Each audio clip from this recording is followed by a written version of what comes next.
Hello, kids. I'm back. You miss me? Yeah, I didn't think so.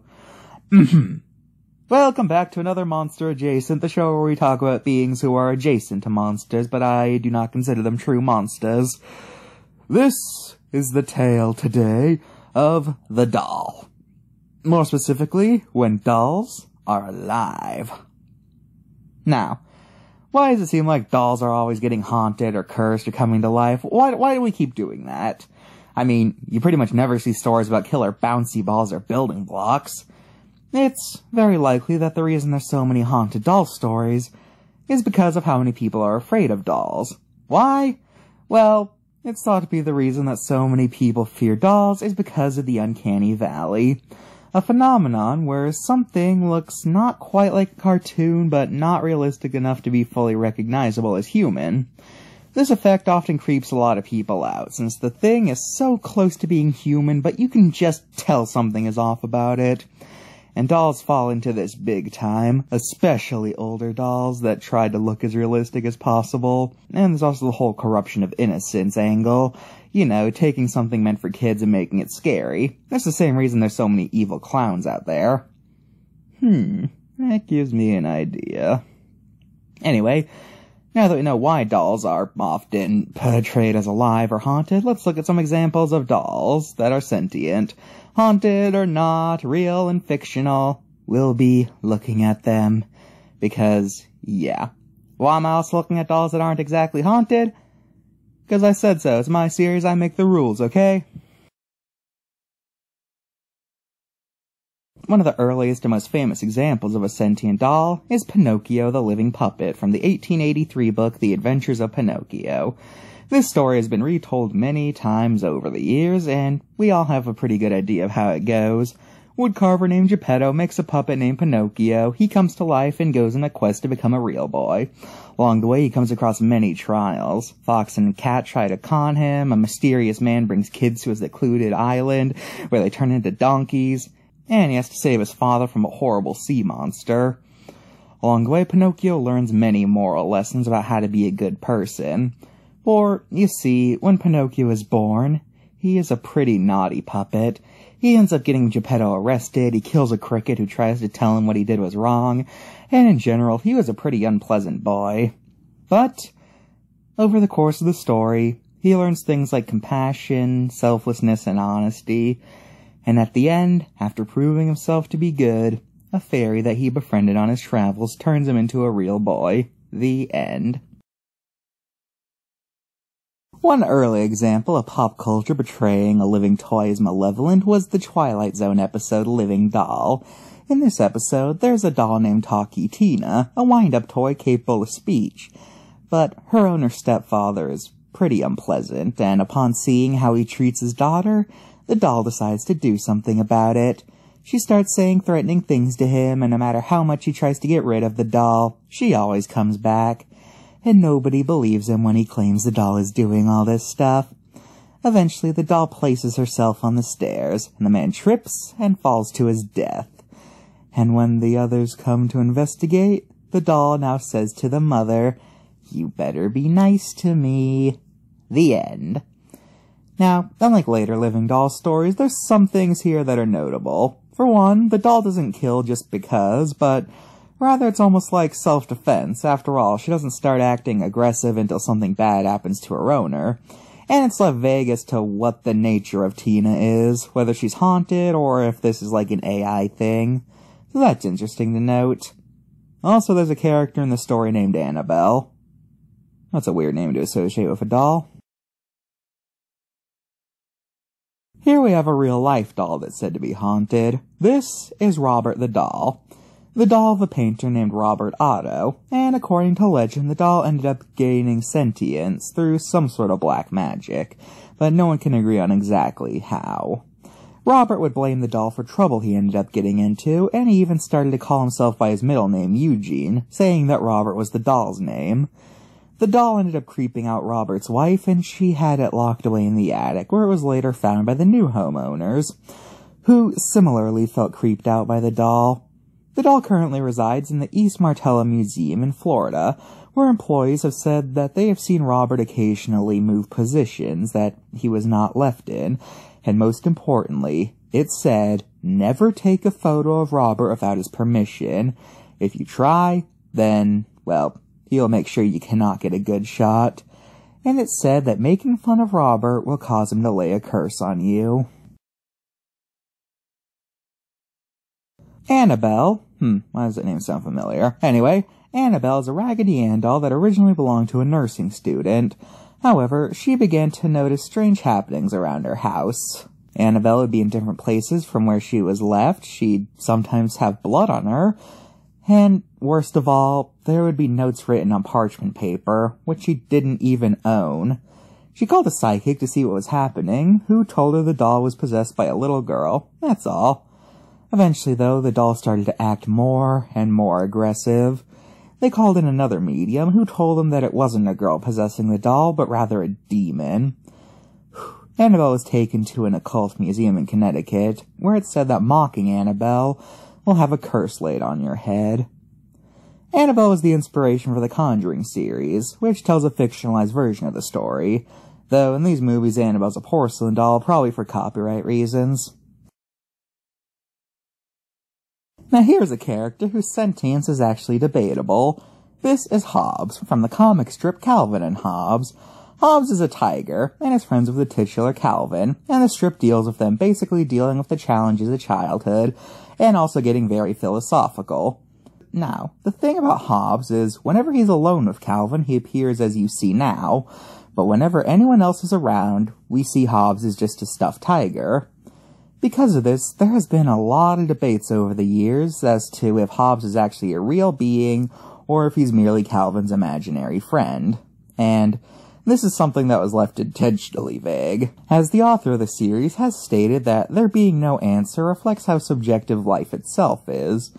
So whether we've got a case of living doll or imaginary friend is something we don't have an answer to, and probably never will.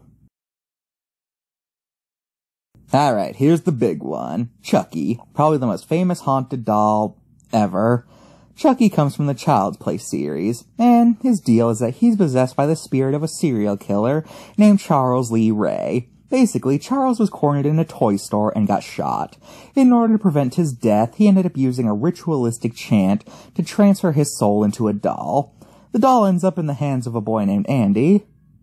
Why does that name sound familiar? Anyway, Chucky started to take his revenge out on the people who double-crossed him, taking care of unfinished business. And he is also looking for ways to escape from the doll body, to which he finds out that he can only transfer himself to the first person who found out about his sentience. So he tries to find Andy in order to possess him, but luckily, it turns out that he still has a human heart. So after a long battle that has him get burned and having limbs hacked off, he's shot in the chest and dies, though this whole still has a human heart thing was dropped in later movies. This movie was a success, and to this day it's considered one of the horror greats. And like all horror movies from the 80s, it got a crap ton of sequels, and eventually Chucky got a wife and child. Yeah. And a lot of the later movies are more horror comedies than straight horror films, so that's something to note. Also, there is a remake of the first movie, except here Chucky's a rogue AI instead of being haunted because, I don't know, I guess rogue AI is scarier than haunted doll. Anyway, Chucky has become a horror icon, and like I said, he's pretty much become the haunted doll. Though, humorously, pretty much nobody ever calls the films Child's Play and just calls them the Chucky movies. In fact, after the third one, they pretty much stopped calling them Child's Play and just started putting Chucky's name somewhere in the title. So yeah, give it up for the haunted doll. Goosebumps, a classic series of horror literature for kids, and over the many, many books there have been a lot of monsters, but the most famous of these monsters is Slappy, a living dummy. Slappy first appeared in the book Night of the Living Dummy, though he wasn't actually the main villain here. That was another dummy named Mr. Wood. In fact, it's not even shown that Slappy is sentient until the very end. But, much like Friday the 13th, the character who wasn't even revealed to be alive until the end became the villain of the sequels. In Night of the Living Dummy 2, Slappy is in the possession of an amateur ventriloquist. But something's not right.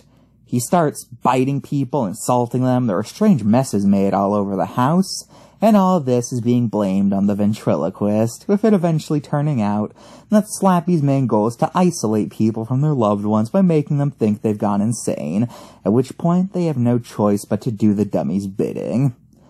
Luckily though, Slappy's killed by a good dummy, but sadly, like all the horror greats, he always comes back.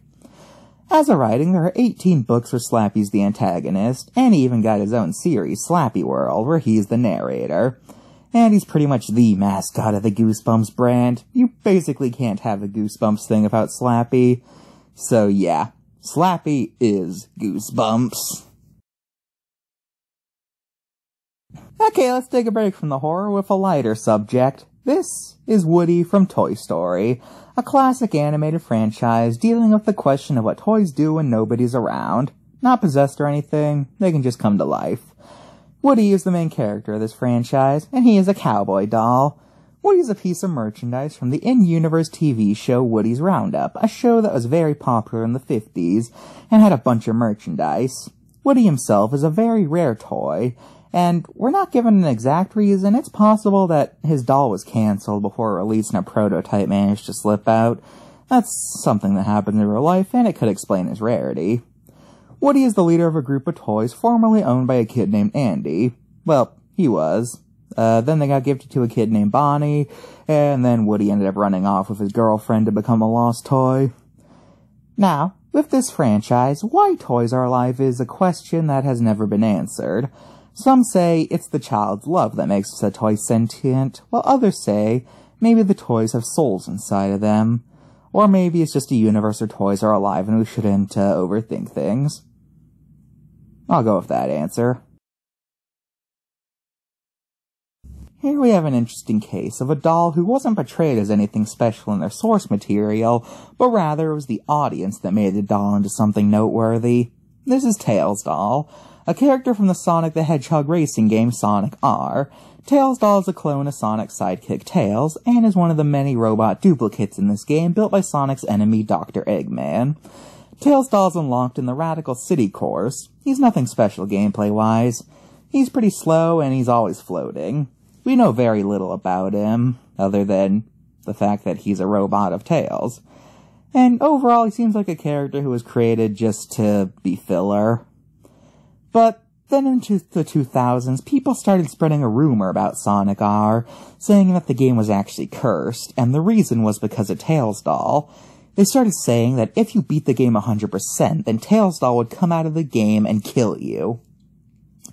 But when the game was ported to the Sonic Gems collection, the creator of Mario left a seal on the game that would block the curse, but if you go to tag mode and tag Supersonic Glass, Tails' doll will absorb his power and break through the seal. Anyways, now every Sonic fan knew who Tails' doll was, and many stories and videos are made of Tails' doll being a cursed entity that would kill you. He was also associated with the song Can You Feel the Sunshine? I don't know why. That song doesn't play in his home course, and there's basically nothing connecting them, so I have no idea why this association's a thing. Why did Tails' doll become a cursed entity? Well, I think it's because of the whole being a doll thing. People are afraid of dolls, so they made a story about a fictional doll being a killer even though they weren't one in the game. Simple as that. Now, Tails' doll career in the franchise more or less ended after Sonic R, only appearing in cameos and Easter eggs. Though, in the comics, they did lean into the whole haunted thing. But as for the mainline games, he hasn't had any notable roles since Sonic R. So, yeah. The unremarkable character who the franchise made remarkable. Five Nights at Freddy's is a famous horror game franchise dealing with animatronics haunted by the ghost of dead children. In the first game, it was implied that they were haunted because the killers stuffed their bodies in the suits. But the second game, which was a prequel, would reveal another piece of the puzzle. This is the Puppet, a mysterious figure who hangs out near the prize corner of the pizzeria. In-game, you have to constantly wind up a music box to keep the puppet from attacking you. I'm not sure why this prevents the puppet from attacking. It could be like a soothing thing, or maybe if the music box is going, the box can't open. Who knows? But regardless, if the music box winds down, then the puppet will be released and kill you, and there's nothing you can do to stop it. Now, in FNAF 2, whenever you die, there's a chance you'll be taken to a minigame, which reveal details about the lore. One of these games shows the puppet putting dead bodies into very familiar-looking suits. Pretty much all of it's saying that the puppet's the reason the animatronics are haunted. And in another game, we see a kid locked out of a building while a party's going on, only to get murdered. And this game ends with the puppet's jump scare, implying this is the puppet's origins. Later on, this would be expanded, as it turns out the puppet was originally a security system, but when the kid it was monitoring got locked out of the building, it went out to get them. But unfortunately, it was raining, causing the puppet to break down. And even worse, the kid had been murdered. So all the puppet could do was crawl helplessly to the child and short out while wrapped around them. This game also reveals that the puppet's possessed by a girl named Charlotte Emily. Ever since their introduction in FNAF 2, the puppet has been seen as one of the major players of the franchise and has been in most of the games in some way. Though ever since FNAF 6, they haven't really had a major role, so that's something to keep in mind. Well, everybody, I hope you enjoyed this video, and you forgot Mr.G again. Didn't forget, just didn't care. Goodbye!